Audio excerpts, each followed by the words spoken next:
This is Nightly Business Report with Bill Griffith and Sue Herrera. On Cloud 9, Microsoft crushes estimates as the company shows strength where Wall Street wants to see it most. Challenging tradition, disruptive companies like Netflix and now the resurgence of video games are making things tougher for traditional television. We'll look at the changing landscape. And under pressure, the White House is considering several ways to get drug prices under control, what it means for investors and your medicine cabinet. All that and much more tonight on Nightly Business Report for this Thursday, July the 19th.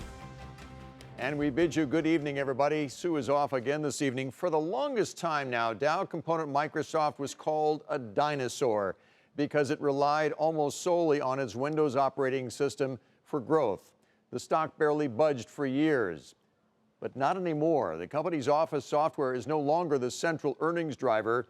It's the cloud business that is fueling the growth, and the stock certainly reflects that. After the bell tonight, the company said it earned $1.13 a share, a nickel better than estimates. Revenue came in just above $30 billion for the quarter. That's nearly $1 billion more than estimates. And the stock initially rose in after-hours trading. Josh Lipton has the key now for investors. For Microsoft investors, the focus is on the company's fast-growing cloud computing business. The software giant just reported commercial cloud revenue of $6.9 billion, up 53%, with gross margins ticking up to 58%. Evercore's Kirk Materne says when you see that kind of strong growth off a much bigger base with stronger leverage, it reiterates the positive thesis around the cloud story. Materne also notes, though, that a lot of good news was priced in, with the stock up more than 20% year to date heading into this report. For Nightly Business Report, I'm Josh Lipton, San Francisco. And those Microsoft numbers could set the tone tomorrow because on Wall Street today, investors focused on a batch of mostly disappointing quarterly results. As a result, the Dow fell by 134 points, still above 25,000 though. The Nasdaq dropped another 29 points. The S&P gave back 11. And despite today's pullback, stocks are still sitting not too far from all-time highs. Bob Pisani takes a look now at this market's recent slow-motion melt-up. Stocks have been on a slow-motion melt-up for the past couple of weeks. That's got some investors asking, what would it take for the market to hit record highs?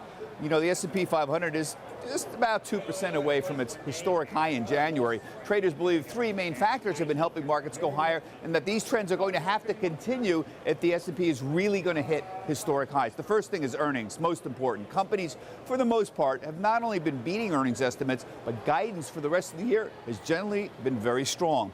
Second, interest rates and inflation have been relatively under control. Fed Chairman Jay Powell painted an upbeat picture of the U.S. economy and said for now he's intent on raising rates at a gradual pace. Traders took that to mean that Powell had no intention of being overly aggressive, and that if economic conditions worsened, the Fed would simply stop raising rates. Finally, trade concerns have not been a dominant issue in the past few weeks. That's good news. The markets come to believe that tax cuts and other fiscal stimulus will far outweigh any negative impact from tariffs. So what could go wrong? Well, the key is going to be tech earnings. Tech is 26% of the weighting in the S&P 500, and tech earnings alone are expected to jump about 25%. So keep an eye on tech bellwethers, Microsoft, Facebook, PayPal, Intel, and Google parent Alphabet in the coming weeks. For Nightly Business Report, I'm Bob Pisani at the New York Stock Exchange. Comcast is bowing out of the fight for 21st Century Fox entertainment assets, meaning that Disney has now won that high-stakes bidding war with its offer of more than $70 billion. For its part, Comcast says it will focus on expanding its international reach by acquiring a controlling stake in European broadcaster Sky, the remainder of which is owned by Fox, as a matter of fact. Comcast, as you may know, is the parent company of CNBC, which produces this program. The shares of Comcast and Disney were up on the day. Fox was down ever so slightly. As traditional television and movie studios do scramble for content and viewers, an old competitor has been growing exponentially. That would be the video game industry. In fact, the hottest game around right now is Fortnite, and it recently became a billion-dollar business. Julia Borston tells us why. Independent game developer Epic Games has an epic hit on its hands since launching Fortnite last September. The company topping that landmark $1 billion level in large part from in-game purchases around its popular Battle Royale mode, which allows as many as 100 people to play in one game at a time. In-game purchases growing from $269 million in April to $318 million in May, according to SuperData Research. It is unusual to see this level of success that Fortnite's had, given it's come from an independent developer. We typically do see the majority of major titles coming from really the big three publishers, Activision, Electronic Arts, and Ubisoft, as well as Take-Two, I should say. So when we look at this title, it's unique. There's not going to be a lot of titles that are this size that come from independent developers. The Battle Royale game mode that Fortnite helped popularize has become the most popular genre by hours watched across all platforms, with nearly 700 million hours of gameplay watched in May alone, with Fortnite accounting for 83% of those hours, according to SuperData. Fortnite's success hasn't hurt the results of the big public game makers such as Activision and Electronic Arts, as many had feared, but it is prompting the whole industry to embrace the Battle Royale mode after the social element of the big group play has proven so successful for Fortnite and Epic Games. Activision Blizzard announced its own Battle Royale mode called Blackout, which is part of Call of Duty Black Ops 4, which is slated to launch October 12th. And EA is also entering the space with Battlefield 5 when it launches on October 19th. Fortnite has definitely opened up a broader audience for video games. It's not necessarily taking market share away from Activision, EA, Take-Two, or some of the other publishers, but it does seem to be expanding the audience. And we think a lot of that has to do with a younger demographic, as well as introducing more female gamers to the space. And Fortnite's not just having a ripple effect across game sales. NPD Group says it's also lifted hardware sales, pushing the market to record highs in headset spending. The Video Research Game Group does say sales in the all-important holiday season, though, are more unpredictable than usual. For Nightly Business Report, I'm Julia Borston in Los Angeles. Let's turn now to Frank Louthan to talk more about this changing media landscape. He is media and telecom analyst at Raymond James. Frank, thanks for joining us tonight. Great, thanks for having me. I don't know about you, but I'm fascinated by this growth in the video game business and this phenomenon now, this battle royale that's played on multiple platforms at this point. Many video games will make more money than movies when they're released around the same time. Are the video game makers attractive to you as an investment these days? Well, I cover some slightly different areas, particularly cable and telecom, and for me, I think this is great. It's driving more data traffic, and it's having people use more data. So, despite what the changing viewing habits of consumers are, especially a younger demographic, they need data to be able to do that. As they're shifting away from traditional linear TV and broadcast to more over-the-top and streaming services or features like Fortnite, they're using more data. And that's where the companies that I cover really make the most money and where the best investment opportunity is. And the companies that you follow, for the most part, they're trying to get together. They're scrambling to find a combination that will get the best content and the highest number of viewers. I think of AT&T, Time Warner. I think of Disney, Fox now. Discovery Scripts earlier this year. Sinclair Tribune that's still being considered by the FCC. Is this strengthening the industry, or is this just a defensive scramble that's going on right now?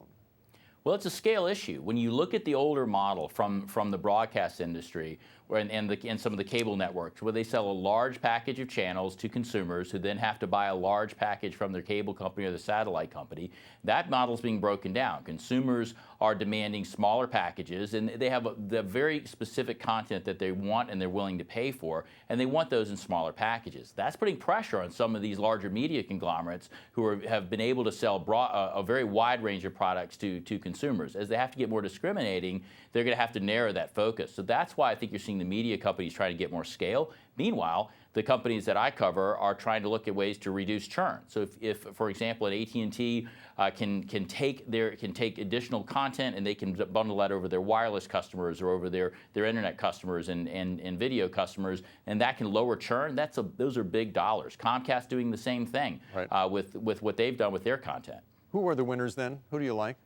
I think the winners here are really the cable and the companies that have the broadband internet, because that's effectively how you're seeing everyone continuing to consume media. So as you move away from a broadcast and a linear model towards watching it over broadband, you've got to have a broadband pipe. So the companies that we think are the best positioned are really the cable companies that have those broadband pipes into the home that are carrying the data people demand. Are there many more deals to come, do you think? Are we nearing the end of this tremendous amount of mergers and acquisitions going on here? This is a decade-long shift. So when you look at consumers and they shift their preferences for this, we think this is going to take another 10 years. So I do think you will continue to see a lot of this shift as consumers change, and I think it's going to be felt more heavily in the media industry. But there's still probably some deals in the cable and telecom space to come. Fascinating. Frank Louthan with Raymond James. Thanks for joining us tonight. Appreciate it. Thank you very much. Time to take a look now at some of today's upgrades and downgrades. We begin with Needham, which has downgraded shares of Tesla to underperform, which is essentially the equivalent of a sell rating. The firm says that Tesla is still overvalued despite pulling back more than 15% from its June of 2017 high, and it sees a possible rise in Model 3 cancellations as well. Tesla shares fell 1% today in trade. UBS downgraded Procter & Gamble to neutral from buy. The analyst there says that inflation and pricing pressure will hurt P&G's profits. Price target now $83, and today P&G shares closed at $78.73. That was down a fraction. Lionsgate was upgraded to buy from hold at SunTrust Robinson Humphrey. The analyst sees potential for the Starz network to pick up more subscribers, and that shares could outperform over the next several years as a result. The price target, however, was lowered to $27 from $31, and shares today finished at $24.98, up nearly 5%. Now to the economy, where the number of Americans filing for unemployment benefits last week fell to the lowest level we've seen in more than 48 years. Jobless claims fell by 8,000 to a level not seen since December of 1969. Meanwhile, the White House is taking aim at lowering drug prices. We'll tell you how and what it means for you.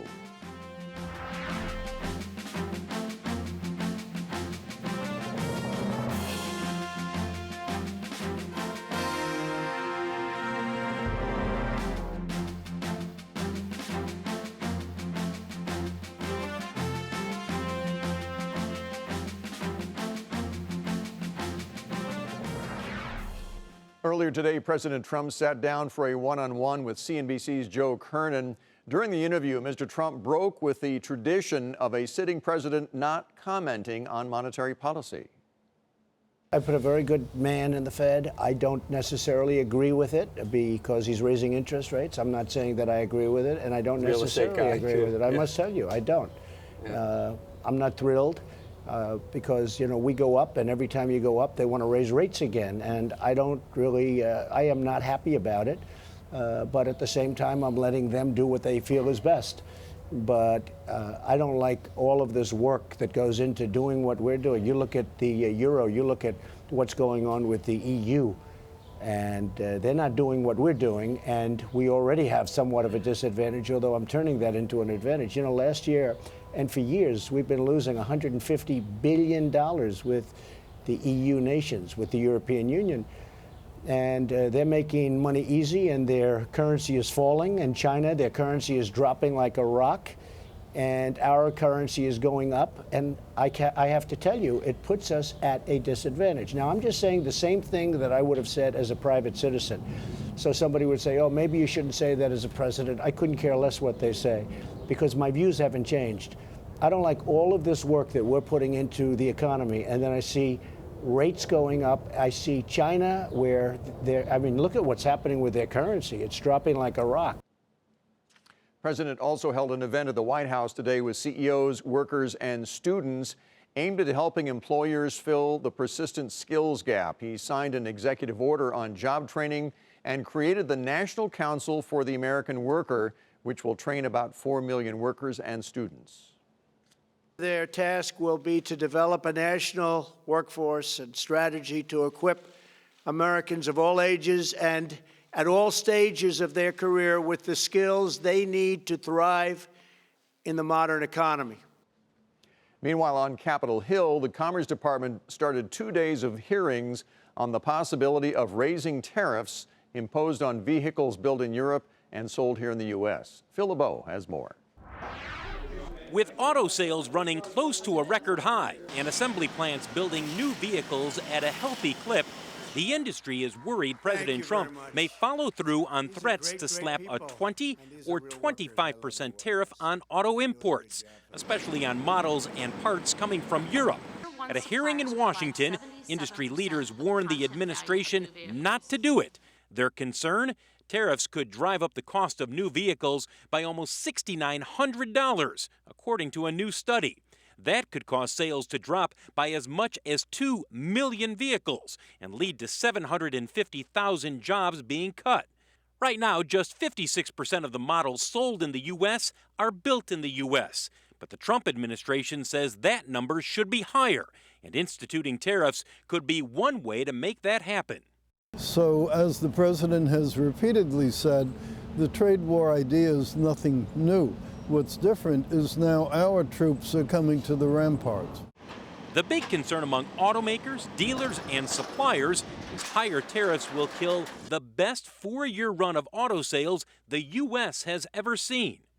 And this year, the U.S. is once again on pace to have auto sales top 17 million vehicles, a lofty level that could be in jeopardy depending on what happens with tariffs on imported vehicles. Phil LeBeau, Nightly Business Report, Chicago.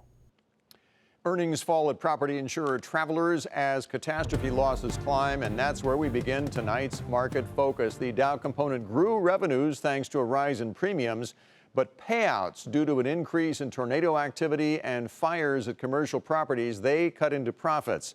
Shares of Travelers fell nearly 4% to $125.18.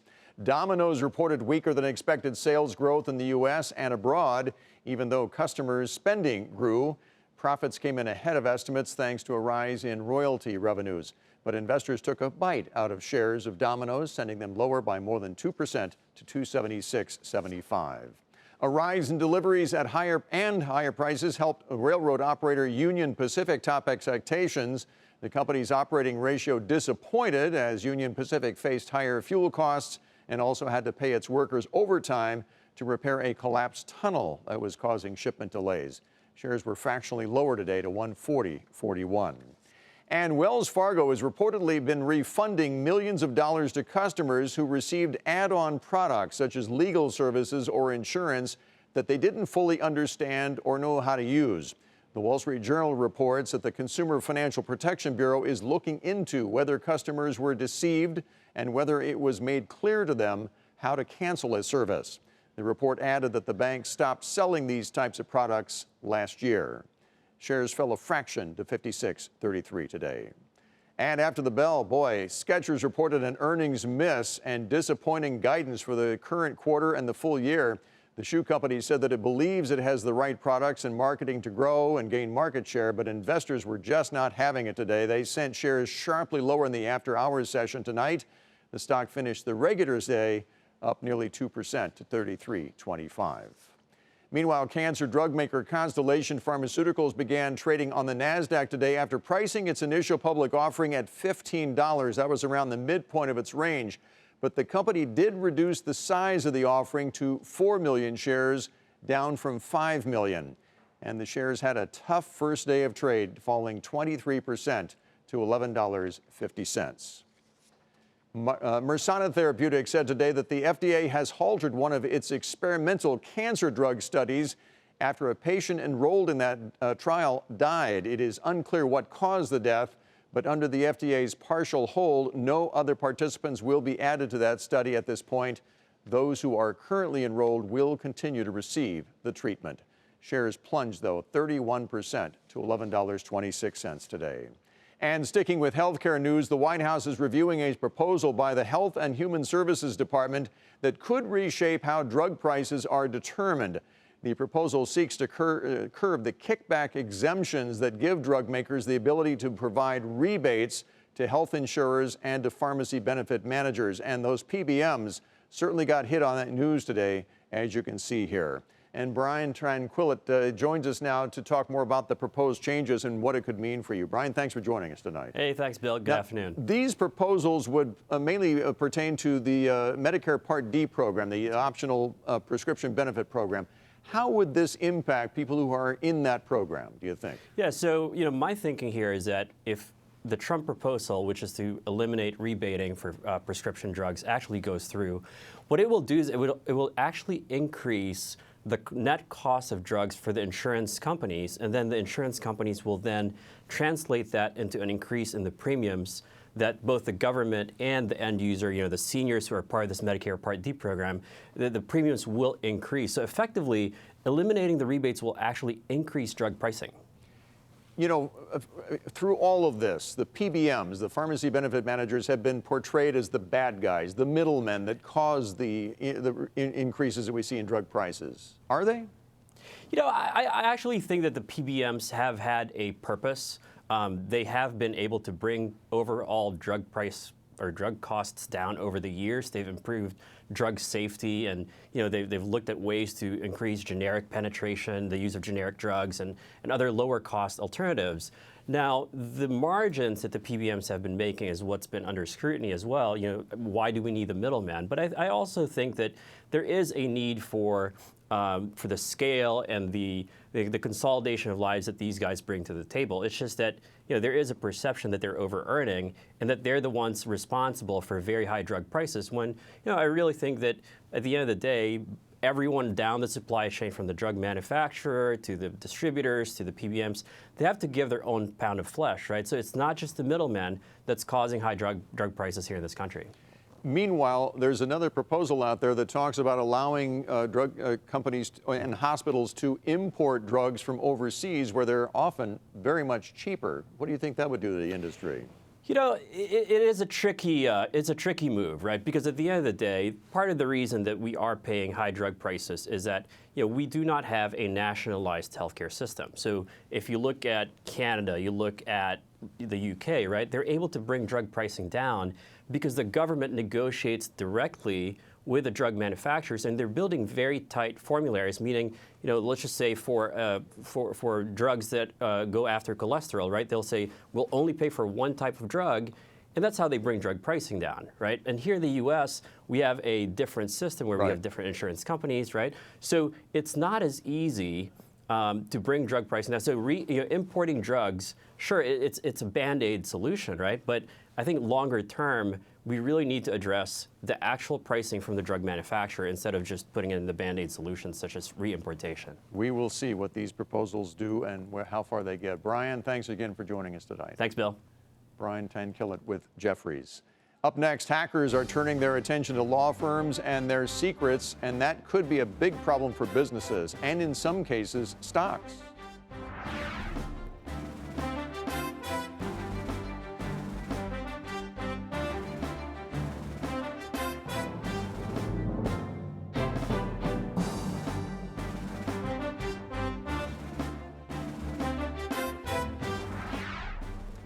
Finally tonight, how tough do you think it would be to walk into a major business and steal all of its documents? No need to break in through the front door. Many companies are leaving computer networks wide open, giving criminals easy access to their crown jewels, if you will. Andrea Day has our investigation. This is a message board on the dark web. The post is in Russian.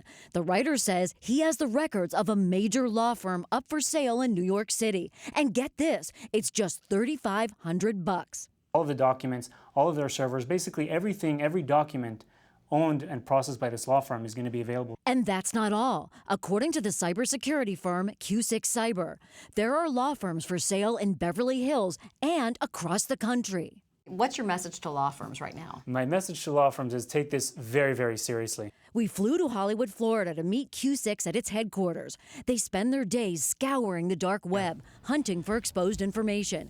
Q6 founder Ellie Dominitz. If you're a law firm that's involved in major transactions, M&A of publicly traded companies, you're going to have a lot of sensitive information, inside information, before it becomes publicly available. And that wealth of information could be very dangerous in the wrong hands. If I'm able to access that, I can trade around that and manipulate stocks and make a lot of money. We've seen that kind of activity by very sophisticated cybercriminals. Q6 didn't want to reveal the names of the firms, but according to Dominance, they may have no clue their network has even been breached, let alone up for sale. Most law firms are not actively monitoring these kinds of forums and underground communities. But for the SEC, trading based on hacked information is a huge focus. In fact, the agency has 2 units now dedicated to tracking it down. They declined to go on camera for this story, but in 2016, charged a group of Chinese traders with trading on hacked information. That data stolen from 2 New York City law firms. And according to the SEC, the group raked in nearly $3 million in profits. Q6's Robert Villanueva founded the Secret Service's Cyber Intelligence Section and spent nearly 2 decades working for the agency. We actually looked for these different types of malicious actors worldwide who were targeting the financial infrastructure of the United States of America. A growing number, he says, are now connecting online and working in teams from all parts of the globe. They're learning from each other. There's actually tutorials many times on how to use the malware. So you can be a criminal in Nigeria, in Brazil, in Miami, in London. All you have to do is know where to go, find the right tools and services, and you can be up and running very quickly. It's almost plug and play. If major corporations have their entire crown jewel stolen, a law firm wouldn't be anyone that I'd say be surprised at. Matt O'Neill is a supervisory special agent with the Secret Service. If you're a business operating in the United States, you have to have a defensive posture and assume that somebody is trying to get access into your systems. For Nightly Business Report, I'm Andrea Day. All right, before we go, let's take a final look at the day on Wall Street. A down day, as we said. A handful of disappointing earnings report pushed the Dow down 134 points. The NASDAQ lost 29. The S&P gave back 11. But we'll see what those Microsoft earnings tonight do to the markets tomorrow. That's NBR for tonight. I'm Bill Griffith. Thanks for watching. Have a great evening. We'll see you tomorrow.